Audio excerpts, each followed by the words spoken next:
আজকে গ্যারেজের মধ্যে 5 কোটি 10 কোটি টাকা দামের গাড়িগুলো পড়ে আছে, এমপি মন্ত্রী না। কথা কয় এমন এমপি মন্ত্রী ছিল নায়িকা ছাড়াইতে ঘুম হয় না, মাল কামাইতো আর নায়িকারে নিয়ে ঘুমাইতো, আর জনগণ পিঠে সাল উঠে যেত। আর ওরা মাইক পেলে বলতো উন্নয়নের জোয়ারে ভেসিয়ে যাচ্ছে দে।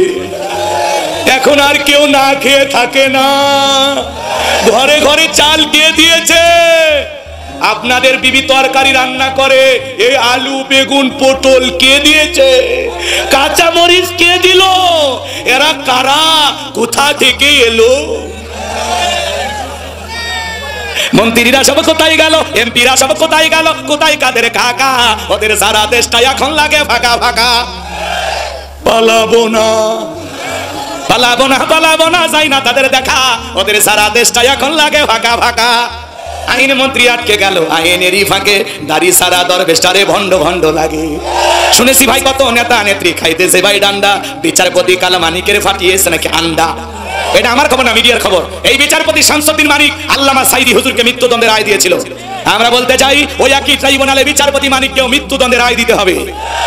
116 জন আলেমের তালিকা করে দুদকের কাছে জমা দিয়েছিল। আমার মতো গাইবান্ধার মানুষটার নাম ছিল 23 নম্বরে। আপনারা চেনেন না? বলা ঠিকই চেনেন বাজার। বাংলাদেশের 116 জন আলেমের তালিকা হয়েছে, তার মধ্যে আমার রোল নাম্বার কত? আপনারা খুশি না? আমি অনেকবার আলহামদুলিল্লাহ বলেছি যে যাক ওই তালিকার মধ্যে আমি আছি। বাতিলদের নজরে পড়ছি মানে কি দাওয়াত ঠিক মতো হচ্ছে, জায়গা মতো গুতা না লাগলে ওরা চললো, ওরা চলছে, তার মানে কি আমার ওয়াজ জায়গা মতো যাচ্ছে। কথা কন।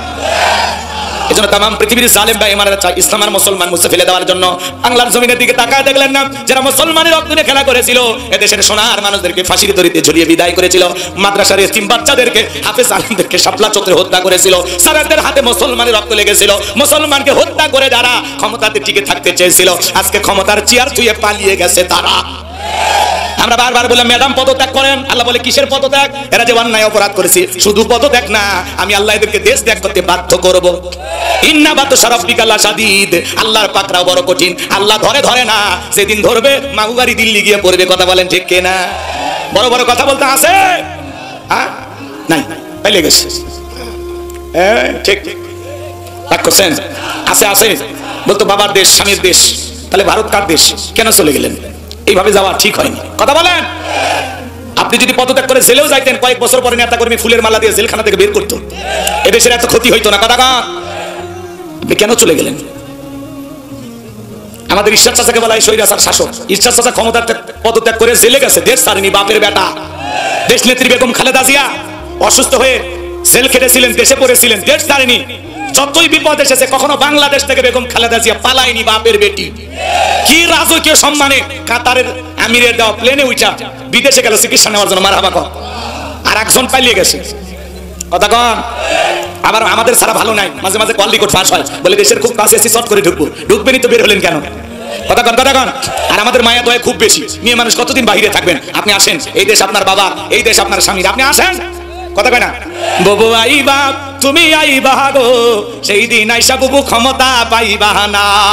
ও ববু আইবা তুমি আইবা গো, সেই দিন আইসা বুবু ক্ষমতা পাইবা না। নাই বহু কাদের কাকার অবস্থা খারাপ, তোর বেশ বাবার হাও নাঙ্কেল এখন সামনে আসে না। নেতা কর্মী সব জেলের ভিতর, আমি আসি ডরের ওপর, কখন জানি আসে গ্রেফতারি পরোয়ানা। বুবু আইবা তুমি আইবা গো, সেই দিন আইসা বুবু চেয়ার পাইবা না। ক্ষমতার চেয়ার থেকে নামা সহজ, কিন্তু ওই চেয়ারে ওটা কঠিন। আর আগামীতে আর যাই হোক, কোন নারীকে এই দেশের প্রধানমন্ত্রী বানানো যাবে না। আগামীতে পুরুষ হবে আমাদের প্রধানমন্ত্রী। কারা কারা চান হাত তুলে রাখা। লিল্লাহি তাকবীর। আপনার নারীদের দেখার দিন শেষ, আগামীতে পুরুষের বাংলাদেশ। দেখেন না, মা বোনদের রাগ বেশি, জেদ বেশি, স্বামীর সাথে ঝগড়া লাগে, হাড়ি বাতিল ভেঙে ফেলে দেয়, স্বামী তুলে আসার মার। কথা কয় না কেন? এই জন্য চিন্তা ভাবনা করে সামনে কাজ করা লাগবে। যেই দলেরই হোক পুরুষ চাই, পুরুষ পুরুষ। ভেজাল আছে। আজকে সমাজে চুরি বন্ধ হয় না। আমি হুজুর, তারপরেও মসজিদ থেকে আমার 3 জোড়া জুতা চুরি হয়ে গেছে। সুবহানাল্লাহ বলবেন না? আমি যে মসজিদে ইমামতি করি 2 বছর আগে ওই মসজিদ থেকে মসজিদের মাইকে চুরি হয়ে গেছে। তো চোরে না শোনে ধর্মের কাহিনী। কথা বলেন। ডক্টর মিজানুর রহমান আজারি ভাই বাংলাদেশের রত্ন। কথা বলে ঠিক না? আগামী 25 তারিখ তার মাহফিল হলো পটুয়াখালীতে। কথা কেন? বরিশাল বিভাগের মাহফিল তিনি ওখানে দিয়েছেন। এই পটুয়াখালীবাসী তারা চিন্তা ভাবনায় পড়ে গেছেন, সেই পরিমাণে লোক হবে, লোকের জায়গা দিবে কিভাবে? এই আজারি ভাইয়ের মাহফিলগুলোতে অনেক সময় মোবাইল চুরি হচ্ছে, মেয়েদের চেন চুরি হচ্ছে, এগুলো নিয়ে অনেকে সমালোচনা করতেছে। আসলে তার মাহফিলে পরিকল্পিতভাবে কিছু লোক হট্টগোল করার চেষ্টা করে যাতে আজারি সাহেবের মাহফিলে বিশৃঙ্খলা সৃষ্টি হয় আর বাংলাদেশে ওনার মাহফিল বন্ধ হয়। এক শ্রেণীর মানুষ চায় না যে আলেমদের কাছে লক্ষ লক্ষ মানুষ কোরআন শোনার জন্য ছুটে যায়। অতীতেও এক শ্রেণীর মানুষ চাইনি, ভবিষ্যতেও এক শ্রেণীর মানুষ চাইতেছে। এত লোক কেন পায়? আমরা বিরিয়ানি দেই, টাকা দেই, গাড়ি ভাড়া দেই, তা আসে না, আর হুজুরদের মাহফিলে পঙ্গপালের মতো ছুটে যায়। মনে রাখবেন, এই ইসলামের গণজোয়ার আপনারা ঠেকাইতে পারবেন না। বারবার ঠিক না? চরমনাইর পীর সাহেব বলেছেন, আমিরে জামাত আমার কাছে গিয়েছেন, আমরা ঐক্যবদ্ধ হয়েছি, এটা দেখে অনেকের মাথা নষ্ট হয়ে গেছে। চরমনাইর পীর সাহেব নাইবে আমির মুফতি মাওলানা রিজাউল করিম সাহেবকে আমরা ধন্যবাদ জানাই। হেফাজত এদিকে করেন চরমনায়, আর বাংলাদেশ জামাত ইসলামের আমির ডক্টর শফিকুর রহমান, দুইজনে এক জায়গায়। তো তিনি কয়েকদিন আগে একটা বক্তৃতা দিতে গিয়ে বলেছেন যে আমরা এক জায়গায় বসেছি, হাতে হাত মিলিয়েছি, বুকে বুক মিলিয়েছি, আমরা ঐক্যবদ্ধ হব, আমাদের কোরআন এক, নবী এক, আল্লাহ এক, এই জমিনে ইসলামকে প্রতিষ্ঠিত করার জন্য আমরা ঐক্যবদ্ধ ইনশাআল্লাহ। কিন্তু আমাদের এই ঐক্যবদ্ধ হওয়া, আমাদের এই পাশাপাশি বসা, এইটা থেকে অনেকের জ্বালা করা হচ্ছে। কথা বলে ঠিক না? মুসলমান আর বিচ্ছিন্ন থাকা যাবে না। ওয়াতাসিমু বিহাবলিল্লাহি জামিআ, আল্লাহ বলেন আমার রশিকে আঁকড়ে ধরো। আমরা সবাই যদি ঐক্যবদ্ধ হতে পারি, ইসলাম নামক রশিটাকে, কোরআন নামক রশিটাকে সবাই মিলে যদি ঐক্যবদ্ধ হয়ে ঐক্যের প্ল্যাটফর্ম গড়ে তুলতে পারি, মুসলমানদেরকে বিচ্ছিন্ন করার শক্তি পৃথিবীর কোনো জালেমের হবে না। কি বলেন? রাগ করেন নাকি আপনারা? এই জন্য ওলামা ইকরামদের মাহফিলে লোক বেশি হয়, ডক্টর মিজানুর রহমান আজারি ভাইয়ের মাহফিলে বেশি লোক, এটা থেকে অনেকের জ্বালা করা হয়। অনেক ভণ্ড পীরের লোকেরা আছে, অন্য আকীদার বক্তা ভাইয়েরা আছে, তারা সমালোচনা করে বলে ওনার মাহফিলে নাকি লোক ভাড়া করে নিয়ে যাওয়া হয়। আচ্ছা বলেন তো, এত লোকের ভাড়া কে দেয়? এত টাকা কার আছে? কথা কন। এই জন্য আজারি ভাইয়ের মাহফিলে আমরা বলবো সতর্ক থেকে যাবেন, সাবধান থাকবেন, কোনো বিশৃঙ্খলা সৃষ্টি করা যাবে না। আমরা কোরআনের পাখি আল্লামা সাইদি হুজুরকে হারিয়েছি, আমরা চাই আল্লামা সাইদি হুজুরের দেখে যাও ময়দানগুলো আবারও ডক্টর মিজানুর রহমান আজারি ভাইয়ের তাফসীরের মাধ্যমে চালু হবে। চট্টগ্রামের পেরেড ময়দান সাজানো হচ্ছে ইনশাআল্লাহ, আল্লাহ চাইলে সেখানে 5 দিন ব্যাপী ঐতিহাসিক তাফসীরুল কোরআন মাহফিল আবারও ডক্টর মিজানুর রহমান আজারি ভাইয়ের মাধ্যমে চালু হবে। বলেন আল্লাহু আকবার। এই যে আজকে গোবিন্দগঞ্জের মাটিতে হাজার হাজার জনতা প্রমাণ করে আগামীর বাংলাদেশ ইসলাম আলাদের বাংলাদেশ, আগামীর সূর্য ইসলাম আলাদের সূর্য, এই জমিনে আজ হোক কাল হোক আল্লাহর দ্বীন প্রতিষ্ঠিত হবে। কারা কারা চান এই জমিনে আল্লাহর আইন চালু হোক? দুই হাত তুলে দেখা। বিল্লাহি তাকবীর। আজকে সমাজে চুরি বন্ধ হয় না, এত বাহিনী চুরি বন্ধ হয় না। আমরা বলতে চাই 1500 বছর আগে আল্লাহ আইন দিয়েছেন, ওয়াসসারিকু ওয়াসসারিকাতু ফাকতাউ আইদিয়াহুমা জাযাআম বিমা কাসাবা নাকালাম মিনাল্লাহ। সূরা মাইদার 38 নম্বর আয়াতে আল্লাহ 1500 বছর আগে আইন দিয়েছেন, চোর পুরুষ হোক আর নারী হোক, অপরাধ যদি প্রমাণিত হয় আল্লাহর বিধান, আল্লাহর ফয়সালা, চোরের ডান হাতের কবজি কেটে দাও। একটা চোরের হাত কেটে সোশ্যাল মিডিয়াতে যদি ফলাও করে প্রচার করা যেত, সমস্ত চোরেরা তওবা করে আল্লাহর ওলি হয়ে যেত। কিন্তু কে শোনে কার কথা? আজও গেল না মনের ব্যথা। এখন উচিত কথা যদি কই, পিঠের উপর দিয়ে যাবি মই, এই আনন্দে কিছু লোক কিনে খাবে বগুড়ার স্পেশাল দই। যত দোষ নন্দ ঘোষ, সত্যটা বললে দোষ, করলে বান্নায়ের প্রতিবাদ, নামটা হবে তোমার মৌলবাদ, নামটা হবে তোমার জঙ্গিবাদ। কি আইন পাস করবে? সরিষাই তো ভূত। নেতা জানে যে চুরি ডাকাতির আইন যদি আমি পাস করি আমার হাতি তো আগে কাটা যাবে, কারণ ওরা কলমের খোসা দিয়ে এত দুর্নীতি করেছে, 11 লক্ষ কোটি টাকা বিদেশে পাচার করেছে। 93 বিলিয়ন ডলার ঋণের বোঝা বাংলাদেশের মানুষের ঘাড়ে চাপিয়ে দিয়ে ওরা পালিয়ে গেছে। এমপি মন্ত্রী, আমলা কামলা, নায়ক গায়ক সব পালিয়ে গেছে। আমার 2টা বাস ভুল ধরেছিল ওরা, ওইদিকে আমি যাবো না, এলোমেলো হবে, রাত কবি হয়েছে জুমারাত, আমি কষ্ট দিতে চাচ্ছি না। ওই যে বললাম না, একটু সময় দিলে মন খুলে অনেক কিছু বলা যায়, সময় না থাকলে কেমনে গোছাবে? এই যে এত তাড়াহুড়ো করছি তাও আর শেষ হচ্ছে না। লিল্লাহে তাকবীর। রাগ করেন, এই বিচারপতি মানিকের বিচার হওয়া দরকার আছে না? না, যাই হোক বাজান, ওইদিকে আমি আর যাবো না। আমি যে কথা বলতে চাচ্ছিলাম, আল্লাহ তাআলা বলেন ইন্না আ'তাইনাকাল কাউসার, অবশ্যই আমি আল্লাহ পাক আপনাকে হাউজে কাউসার দান করেছি। পৃথিবীর অন্য কোন নবী রাসূলকে আল্লাহ পাক হাউজে কাউসার দান করেন নাই, আপনার আমার নবীকে হাউজে কাউসার গিফট করেছেন। তিনি কে?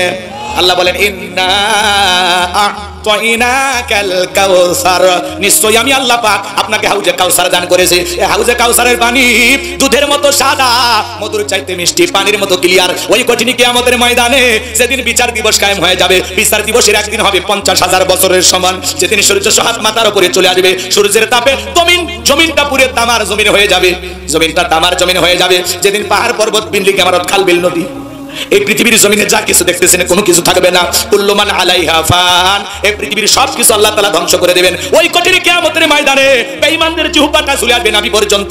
আল্লাহর আরশের নিচে 7 শ্রেণীর মানুষকে আল্লাহ তাআলা ছায়া দান করবেন। এটা হলো কিয়ামতের ময়দানের আল্লাহ তাআলা তৈরি করা ভিআইপি গ্যালারি, সেখান থেকে তারা কিয়ামতের ফাইনাল খেলা উপভোগ করবেন। দলে দলে মানুষ বিশ্বনবীর কাছে যাবেন হাউজে কাউসারের পানি পান করার জন্য। কিছু মানুষের সামনে আল্লাহ তাআলা পর্দার আবরণ তৈরি করে দিবেন। আমার নবী তখন ডেকে বলবেন, আল্লাহ, সংখ্যায় আমি আমার অনেক উম্মতকে দেখতে পাইলাম, কেন জানি আমার সংখ্যাটা উম্মতের কমে গেল, ব্যাপারটা বুঝতে পারলাম না। আমার আল্লাহ তখন ডেকে বলে, বন্ধু, পাইকারি দরে সবাইকে আপনি হাউজে কাউসারের পানি পান করাইতে পারবেন না। দুনিয়ার জীবনে দুইটা অপরাধ করেছিল যারা, আজকে হাউজে কাউসারের পানি পাবে না তারা। জোরে বলেন কয়টি অপরাধ?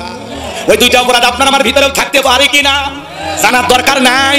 মনোযোগ দিয়ে কথাগুলো শুনে যান বাজান। এ মুরব্বি চাচা, একটা দুটা তিনটা কি আবেগ শেষ নাকি? ঠিক আছে, সমস্যা না, আপনারা উঠে প্রমাণ করতেছেন কিসের এক নাম্বার। তো চলেন আমিও যাই, জামাত করে আসি।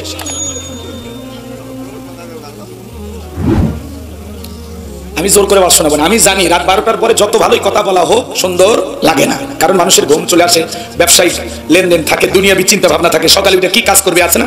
খালি মাহফিল শুনলে কি জীবন চলবে আমাদের? হ্যাঁ, মাহফিল গুলো 12টার মধ্যে শেষ করা লাগবে, 11টার মধ্যে শেষ করলে আরো ভালো। মাহফিল পরে দ্বিতীয় বক্তা, এসা পরে প্রধান বক্তা, ব্যাস মাহফিল সুন্দর। কথা কন, যত রাত গভীর করবেন ওয়ার সঙ্গে ঠিকই একজন ফজরের নামাজ পড়বেন। কথা কয় না কেন? ওই শ্রোতা ওই আবেগ দিল আপনি, তার মধ্যে আজকে হলো জুমাবার, খুব চিন্তা ভাবনা। যাই হোক বাজান, এদিক সেদিকে আমি যাবো না, কয়েকটা মিনিটের মধ্যে আলোচনা শেষ করে দেবো, আপনাদেরকে কষ্ট দেবো না। একটু তাকবীর দেন, লিল্লাহি তাকবীর। খারাপ লাগে? বলবো ভালো করে বোঝার চেষ্টা করবেন। ওই কঠিন কিয়ামতের ময়দানে বিশ্বনবী হাউজে কাউসারে পিয়ালা নিয়ে দাঁড়িয়ে থাকবেন। শোনেন, হযরত আবু বকর পিয়ালাগুলো ভরায় দিবেন, মাঝখানে দাঁড়িয়ে থাকবেন হযরত ওমর বিশ্বনবীর হাতে দিবেন, আর নবীজি তার আদরের উম্মতদেরকে খুঁজে খুঁজে হাউজে কাউসারে পানি পান করাবেন। রাসূল আকরাম সাল্লাল্লাহু আলাইহি সাল্লামের হাতে এক পেয়ালা হাউজে কাউসারের পানি যদি পান করতে পারেন, জান্নাতে ঢোকা পর্যন্ত আপনারা তৃষ্ণা লাগবে না, তৃষ্ণা মিটে যাবে। বলুন সুবহানাল্লাহ। নবীজির হাতে কিয়ামতের ময়দানে কারা কারা হাউজে কাউসারের পানি পান করতেছেন, দুইটা হাত তুলে আল্লাহকে দেখা। আল্লাহ আমাদের সবাইকে নবীজির হাতে হাউজে কাউসারে পানি পান করার তৌফিক দান করুন। চিল্লা বলুন আমিন। আর একটু জোরে বলুন আমিন। আরো একবার বলেন আমিন। হাত নামান আমার ভাইরা, পানি চাইলেন আর পাইলেন, অতি সহজ। আমি আপনাদের এলাকায় আসলাম, একটা ছেলের হাতে একটা বদনা দিলাম, কিছু চকলেট হাতে ধরায় দিলাম, বললাম বাবা যাও এই বদনা ভরে পানি নিয়ে আসো। ওই ছেলেটা যাওয়ার পথে আসার খাইয়ে পুড়ে গেছে, হাঁটু ছিলে গেছে, রক্ত বের হয়ে গেছে, চকলেট থাকার কারণে উঠে দাঁড়াইয়া বদনা ভরে আমার সামনে হাজির। আমি তখন বললাম, বাবা এই পানিটার দিকে তোমার কষ্ট হয়েছে, মাঝখানে পুড়ে গেছো, হাঁটু ছিলে গেছে, ব্যথা পাইছো, রক্ত মনে হয় বের হয়েছে। ওই চকলেট থাকার খুশির কারণে বলতেছে, আমি এরকম কত পরে যাই, আমার কিছুই হয় না। ওই ছেলেটা পড়ে যাওয়ার কারণে যেমন কিছুই মনে হয় না, কঠিন কিয়ামতের ময়দানে, কিয়ামতের কঠিন দিনে নবীজির হাতে এক পেয়ালা হাউজে কাউসারের পানি যদি কারো ভাগ্যে জুড়ে যায়, কিয়ামতের কঠিন দিন তার কাছে কঠিন মনে হবে না, আল্লাহ সহজ করে দিবেন। বলুন সুবহানাল্লাহ। আল্লাহর আরশের নিচে ছায়া, আর রাসূলের হাতে এক পেয়ালা পানি কারো ভাগ্যে যদি জুড়ে যায়, এই ব্যক্তি জান্নাতি, তার টেনশন নাই। বলুন সুবহানাল্লাহ। এইবার শোনেন, পানি চাইলেই পাওয়া যাবে, কষ্ট করা লাগবে না। ঠান্ডা পানিতে ওযু বানায় মসজিদে গিয়ে সালাত আদায় করতে হবে। হঠাৎ করে কেউ নামাজ ধরছে, পুরাতন মুসল্লি যারা নিয়মিত নামাজ পড়ে, ওই নতুন মুসল্লি থেকে তারা ঠাট্টা বিদ্রুপ শুরু করে, তামাশা করে, হাসি। সূর্য আজ কোন দিকে উঠছে? উত্তর পাড়ার বাসা দিকে মসজিদে। নামাজ পড়বি না, 2 দিন পর আবার ছেড়ে দিবি। এভাবে টিটকারি মারে কিনা? এটা কি বলা উচিত? হ্যাঁ মুরব্বি, আপনি তো দাওয়াতকে 5 জনকে মসজিদে আনতে পারেন না, তাহলে কেউ একজন হঠাৎ করে নামাজ ধরেছে, ও 2 ওয়াক্ত পড়বি না, 2 দিন পড়বে, ওটা ওর ব্যাপার, ওর ব্যক্তিগত ব্যাপার। আপনি পারলে তার জন্য দোয়া করেন যে ভাতিজা তুমি মসজিদে আসছো দেখে দিলটা ভরে গেছে, আল্লাহর কাছে দোয়া করি আল্লাহ যেন মৃত্যু পর্যন্ত তোমাকে মসজিদে এসে সিজদা দেওয়ার তৌফিক দান করে। আপনার উচিত দোয়া করা, পারলে তার সাথে বিকেল বেলা কালীতলা বাজারে চা খান, কথা কন। আর আপনি ঠাট্টা বিদ্রুপ করেন, দেখি তো তোর নামাজ কয়দিন থাকে, মনে মসজিদে সিসি ক্যামেরা, কে ঢোকে কে বের হয় খবর রাখে। কথা বল না কেন? যুব বয়সে দাঁড়িয়ে রাখছে, ওটা না সমালোচনা। হ্যাঁ, যুব বয়সে দাঁড়িয়ে রেখে বুড়ের ভাব ধরলি আছে না? যুবক বয়সে দাঁড়িয়ে রেখে বউ নিয়ে ঘুরতে গেছে, কই ভাবি আসসালামু আলাইকুম, সাথে চাচার খবর কি? বাড়িতে এসে বউ রাগ করে, বাইরে তোমার সাথে যাওয়া যায় না কেন? কই আমার এটাকে ভাবি আর তোমার এটাকে চাচা। সেই বউ নবীর সুন্নাত দাঁড়িয়ে মহব্বত করে না, ওই বউ আপনাকে 100% ভালোবাসা দিতে পারে না। কথা বলতে কি না? এটা মদিনাওয়ালার সুন্নাত। দাড়ির ভিতরে আমার নবীর প্রেম আছে, কথা কয় না কেন? রাগ করেন।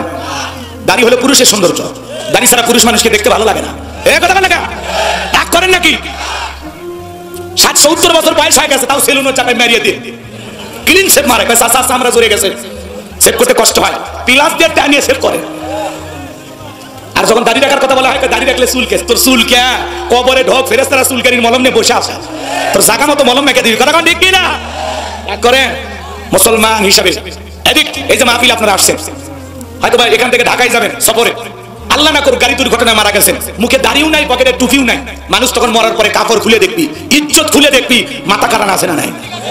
এখনো সময় আছে, ভালো হয়ে যাও। মাহফিলে আসো, মাথায় টুপি নাই কেন? কেন বাবা? কথা কয় না কেন? মুসলমান বাইরে বের হলে হয় মুখে দাঁড়িয়ে, না হয় মাথায় টুপি, দুইটার মধ্যে একটা জাম থাকে, না হলে কাপড় খুলে দেখবি। ভালো হয়ে যাও, খালি ওয়াজ না ওয়াশও করা লাগবে, কতক্ষণ ঠিক কি না? আমি চাই আমার গাইবান্ধার মানুষেরা জান্নাতে যাক, আল্লাহ কবুল করেন। এটা জোরে বলেন আমিন।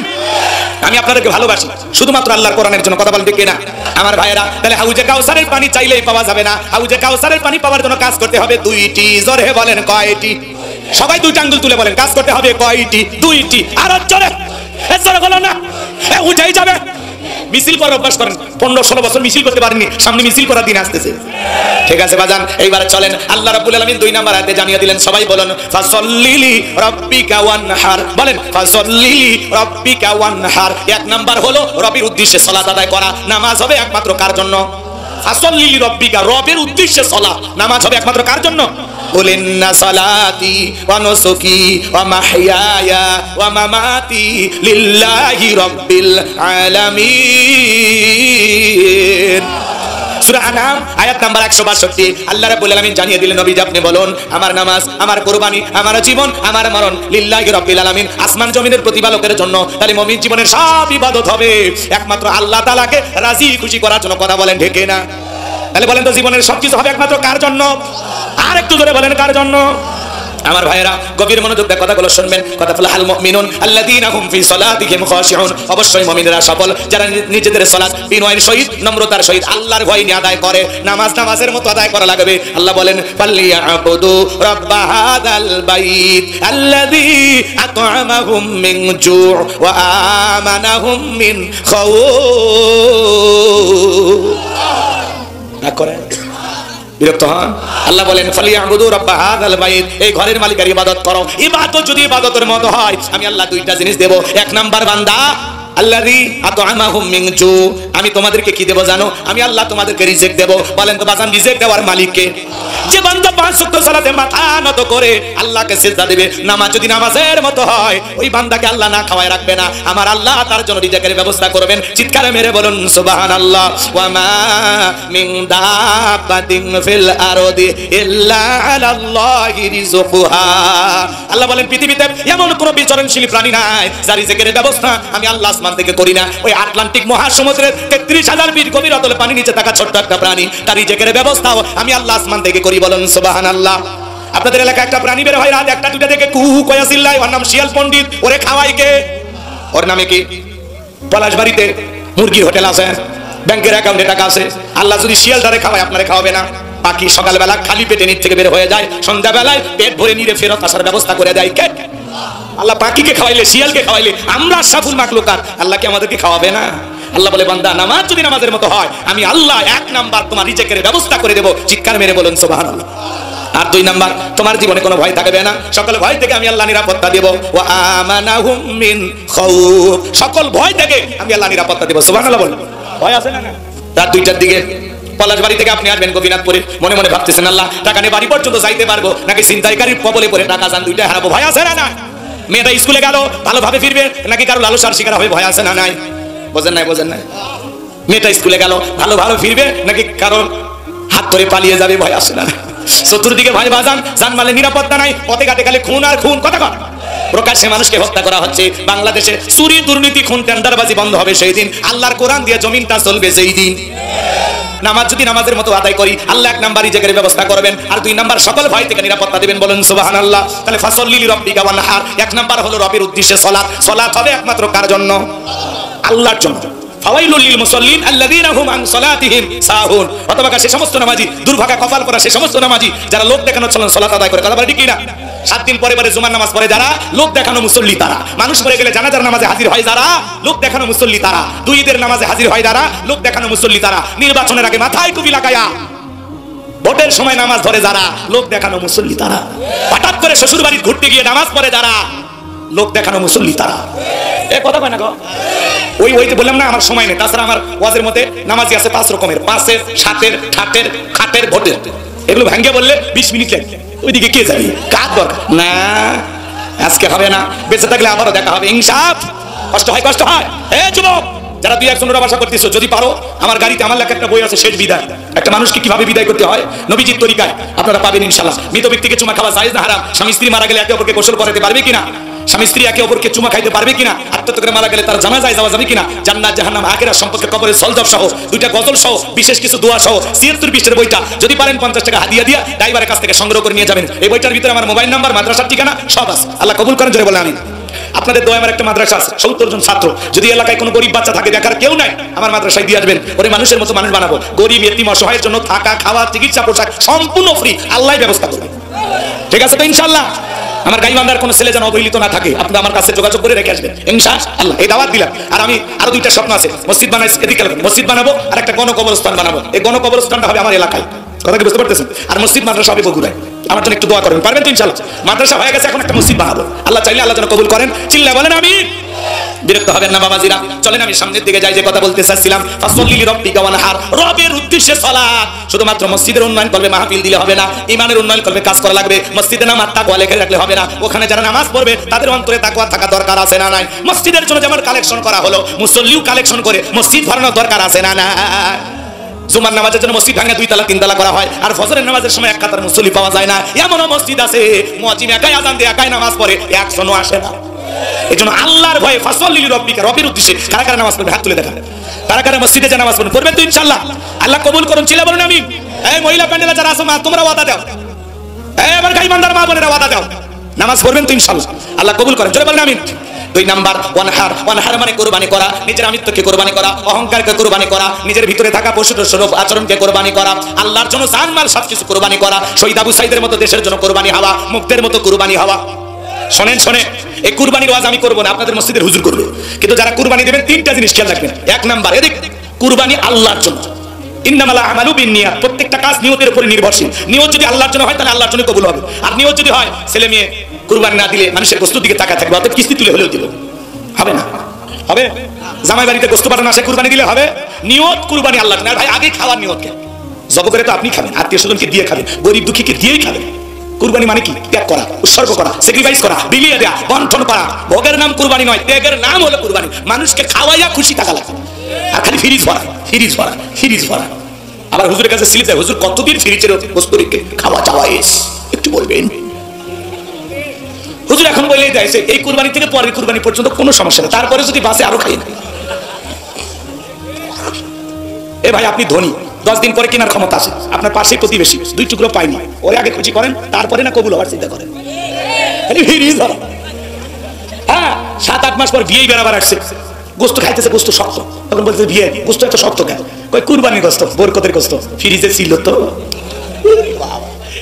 হ্যাঁ, এরকম আছে না নাই? জি বাজান, একটু মানুষকে খাওয়াইয়া খুশি করবেন, পারবেন তো ইনশাআল্লাহ? 2 নাম্বার হলো শুডবি হালাল, আপনার ইনকামটা বৈধ হওয়া লাগবে। হালাল উপার্জনের টাকা থেকে কুরবানি দেওয়া লাগবে। সুদের টাকা, ঘুষের টাকা, হারাম টাকা দিয়ে কুরবানি দিলে হবে না। আল্লাহ পবিত্র, তিনি পবিত্র বস্তুকে ভালোবাসেন, সুবহানাল্লাহ। আর 3 নাম্বার ফাসল্লি লিরাব্বিকা ওয়ানহার, যে রবের উদ্দেশ্যে সালাত আদায় করবেন সেই রবের জন্য কুরবানি হবে। নামাজ পড়ো, তারপরে কুরবানি করো। বেনামাজি হয়ে কুরবানি দিচ্ছেন, হ্যাঁ, সকাল 9টায় দড়ি ধরে বসে আছে, ফজরের নামাজও না, ঈদের নামাজও না। আজকে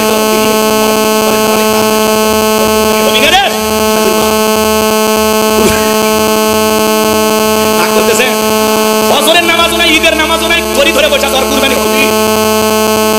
এখানে বুঝতে পারো। আবার অনেকে ডিজিটাল মিটারে কেজি হইলো, শয়তান তখন এসে মাথা দিয়ে এসএমএস পাঠায়, কেজি যখন দেখলি আরে কেজি প্রতি দামটা কত বললো সেটা দেখলে কি হবে? শয়তানের কথা শুনে তখন ভাগ দেয়, ও 525 টাকা কেজি, যাক ঠকি নাই দিছি, কুরবানি হবে না, আসেন স্ট্যাম্পের উপর লিখে দেব, আসেন। কয় টাকা কেজি বললো, পর্দা হইলো না লস হইলো, লাভ হইলো না ক্ষতি হইলো, এই ধান্দায় যারা হিসাব করে কুরবানি দেবে, আপনার কুরবানি হবে না, হবে না, হবে না, হবে না, হবে না। কুরবানি আল্লাহর জন্য, কিসের লাভ লস? 1000 কেজি পড়লো না 2000 পড়লো, হিসাব করা দরকার আছে? আমি আল্লাহর জন্য দিছি। এমন গরু 7 জন ভাগে কিনে ভাই, যেই গরুর হাড় হাড্ডি সব দেখা যায়, 4 জন দড়ি ধরে টানে, পিছন থেকে 3 জন ঠেলে, সেই গরুর উপরে বয়স্ক ভাতা ওয়াজিব। গোস্ত টান দিবে থেকে পলার বাড়ি যায়, ছাড়ে দিলে আবার কালি তোলা আসে। এই গরু জবাই করলে হবে না। আল্লাহ বলেন তাসুরুন নাদিরিন, চমৎকার হুষ্টপুষ্ট দেখতে আকর্ষণীয়, সুবহানাল্লাহ। সুন্দর গাবি জবাই করবেন, মনে রাখেন। আপনি যদি 20,000 টাকার একটা ছাগলও দেন, 10,000 টাকার একটা ভেড়াও দেন, নিয়ত সহি, টাকাটা হালাল, নামাজি হয়ে দিচ্ছেন, ওই ছাগলের রক্ত জমিনে পড়ার আগে আল্লাহর কাছে কবুল হয়ে যাবে। আল্লাহ বলেন ওয়ালা কি ইয়ানালহু তাকওয়া মিনকুম, আল্লাহ বলে বান্দা কয় লাখ টাকার গরু দিলি, ওইটা আমি দেখি না, আমি দেখি তোর অন্তরে তাকওয়া। সূরা ওয়াজ, সুবহানাল্লাহ। তাহলে কার ভয় কুরবানি? এই স্যার কথা ঠিক আছে তো স্যার? জি চলেন, লিল্লাহি তাকবীর। তাহলে ফাসল্লি লিরাব্বিকা ওয়ানহার, রবের উদ্দেশ্যে সালাত, রবের উদ্দেশ্যে কুরবানি, এই 2টা আমল করবেন তো? হাত তুলে বলেন করবেন তো ইনশাআল্লাহ। এবার 3 নম্বর আয়াত আল্লাহ বলেন ইন্না শানিয়াকা হুয়াল আবতার। আল্লাহু আকবার বলেন। আমার আল্লাহ ডেকে বলেন নবী যারা আপনাকে লেস কাটা বংশ বলে আপনি মন খারাপ করবেন না গো নবী। আপনার ছেলে সন্তানগুলোকে আমি আল্লাহ শিশুকালে নিয়েছি নবী গো, আপনি কষ্ট মনের মধ্যে নেবেন না। এই পৃথিবীর ভূখণ্ডে আপনাকে মহব্বত করা, আপনাকে ভালোবাসার কোটি কোটি রুহানি সন্তান আমি পাঠাবো যারা আপনার জন্য জীবন দিতে প্রস্তুত। বলেন আল্লাহু আকবার। বর্তমান পৃথিবীর 700 কোটির উপরে মানুষ, এর মধ্যে 200 কোটি মুসলমান। আমরা সবাই নবীজির রুহানি সন্তান। ফ্রান্সের জালেমের যখন কার্টুন প্রদর্শন করলো, দেয়ালে দেয়ালে কার্টুন বানাইছে, নাকটা বেঁকা কইরা, মুখে কয়েকটা দাড়ি লাগায় বলে ইনি মোহাম্মদ। জোরে কন্না নাউজুবিল্লাহ। আমার নবীকে দেখতে কার্টুনের মতো। এই পৃথিবীর সবচেয়ে সুন্দর মানুষটির নাম মুহাম্মদ রাসূলুল্লাহ সাল্লাল্লাহু আলাইহি সাল্লাম, যে নবীর চরিত্রের সার্টিফিকেট আল্লাহ দিয়ে বলেন ওয়া ইন্নাকা লাআলা খুলুকিন আযীম।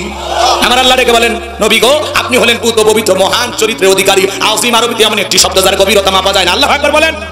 শোনেন শোনেন, যে নবী 63 বছরের জিন্দেগিতে একটি মিথ্যা কথা বলেনি এমন বিশ্ব রেকর্ড পৃথিবীর আর কোন নেতার আছে?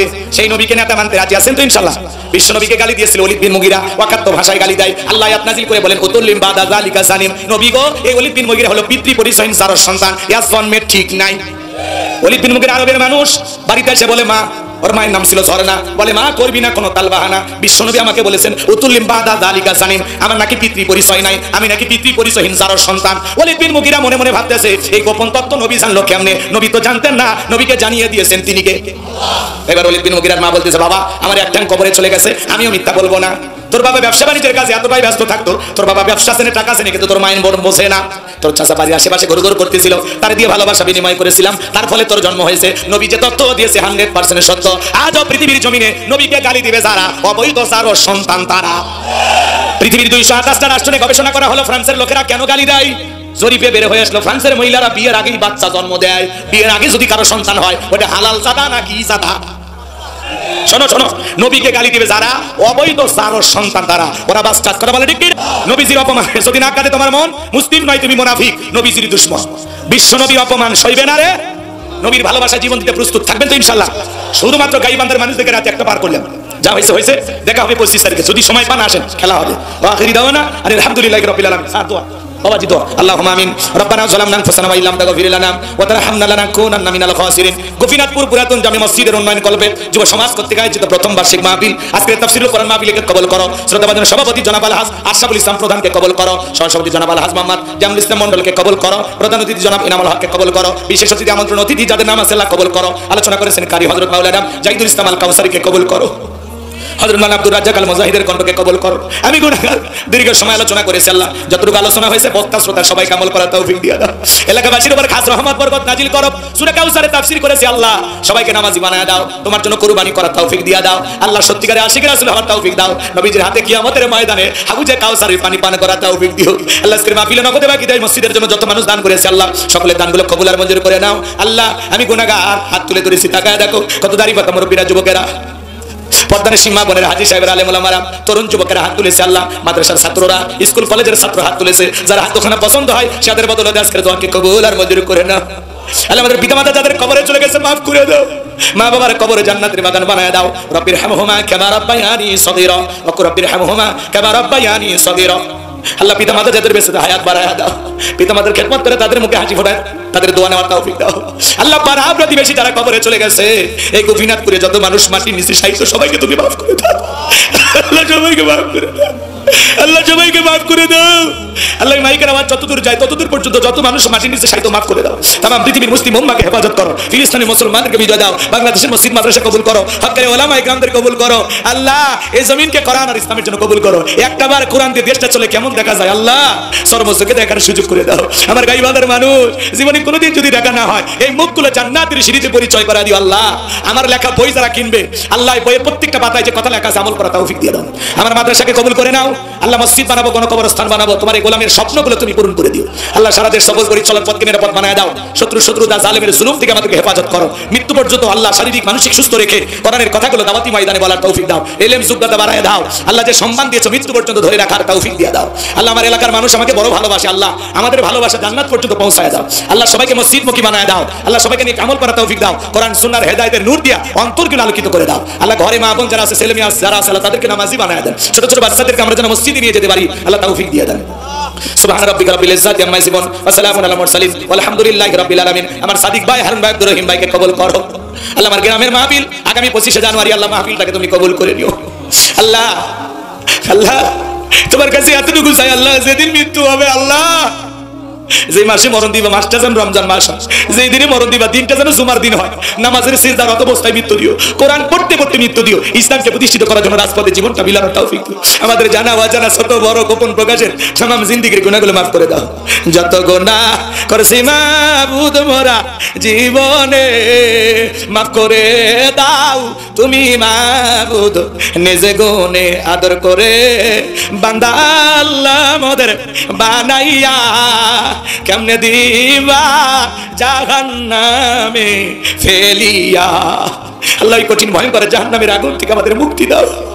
এই পাতলা চামড়ার শরীর জাহান্নামের আগুন সহ্য করতে পারবে না আল্লাহ। আল্লাহ আমাদের সবাইকে জাহান্নামের আগুন থেকে মুক্তি দাও।